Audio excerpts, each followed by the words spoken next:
The May jobs report is in, and it's better than economists expected. The U.S. added 390,000 jobs during the month of May. That's about 45,000 more than predicted. Unemployment remained the same at 3.6%, still the lowest it has been since before 1970.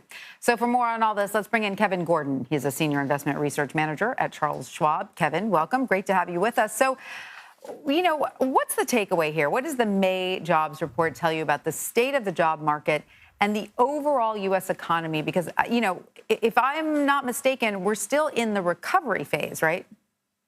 Yeah, well, I think it depends on how you look at it. Recovery in terms of total jobs, we haven't hit the pre-pandemic peak yet. But definitely when you think of, other indicators like the unemployment rate, it still seems like we're later cycle. The unemployment rate was unchanged at 3.6%. But when you look out at history, it's a pretty low rate to be at, especially when in conjunction with payrolls doing, really well in month over month change terms, but still not getting back to that pre-pandemic level. But I think for the broader economy, it's definitely a positive story. This was kind of all the aspects that we were looking for a pretty solid report. You had an increase in labor force participation, which is certainly something the Fed wants to see. A little bit of an easing in wage growth, nothing too dismal, but nothing too hot. So it's a Goldilocks, perspective from the perspective of the Fed, which I think for them, this is probably as good as it gets. And it's just a 1 month snapshot in time. But I think for the labor market, especially with some of the job cut announcements recently, we'll take all the good news that we can get for now. It's a really good point to remind our viewers that what we're aiming for here, or what the Fed is aiming for here, is like that Goldilocks sweet spot, like you said, not too hot and not too cold, right? Because a lot of people say, well, if the economy is slowing down, isn't that a bad thing? The Fed would say, no, we need it to slow down a little bit, right? Yeah, and it's a tough balance because their goal right now is a soft landing, what they would consider a soft landing. So getting wages to come down a little bit, still bringing people into the labor force and ultimately avoiding a recession. But the tough part with sort of the snapback in the economy that we've seen back into services at the expense of goods, whether it's spending or overall employment, is that now some of those companies that are goods oriented sort of overextended themselves from the past year because of our demand coming out of the depths of the pandemic. It was automatically shifted towards the goods sectors. So a lot of firms just had to overhire, and now they're kind of having to pull back a little bit on that. So the hope is that we can strike that balance between goods and services. The trickiest piece of all this, though, is, like you said, the wage growth, because for a lot of people who are experiencing the hardship of higher gas prices and higher inflation, they need their wages to go up quite significantly to match that. And we only saw hourly earnings increase 0.3% in May, slightly lower than expected.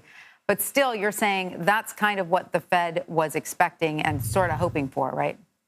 Exactly, because the hope is that at least we'll find out from next week with the CPI report coming out for this month or for May, is that inflation starts to come down, at a faster rate. And it's really hard to gauge, especially when you get into the mix of how much energy and food is driving it versus a core measure that the Fed looks at, which is excluding food and energy. But as we all know, energy prices filter into higher gasoline prices ultimately, and that's where definitely the lower end consumer on the income and the wealth spectrum gets hit the hardest. So that ultimately hits demand. And if you hit demand enough, it doesn't really matter what wage growth is. It's just not going to be able to keep up and hold up the economy in general, given consumption is such a big driver for the economy. So again, it's a tough balance for the Fed to try to strike. And, Kevin, we know the stock market is not the economy and the economy is not the stock market, but still stocks opened the day with immediate losses despite this better than expected jobs report.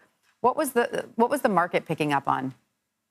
I'm not sure if it was as much of a signal today within the jobs report, because not much really changed for the trajectory of the Fed. In my perspective, they're probably still going to keep 250 basis points hikes for June and July, and we'll see about September. I think this is just really an extension of the volatility we've been seeing, both to the upside and the downside. We're sort of in this rolling corrective or bear market phase, depending on which index you want to use as a proxy for the market. But some of these sharp rallies that we had in March and then recently last week into this week, and then, a pretty quick rolling over, that's pretty indicative of a bear market or bear market activity. So I think it's just a continuation of that. And, the connection to the economy from the market is actually that some of those cyclically oriented and retailer names have been getting hit the hardest recently. And that's ultimately, to me, reflective of some of the weakness in job growth and some of the weakness in demand on the goods side at the expense of an increase on the services side. So you think that consumers are finally pulling back on their spending a little bit?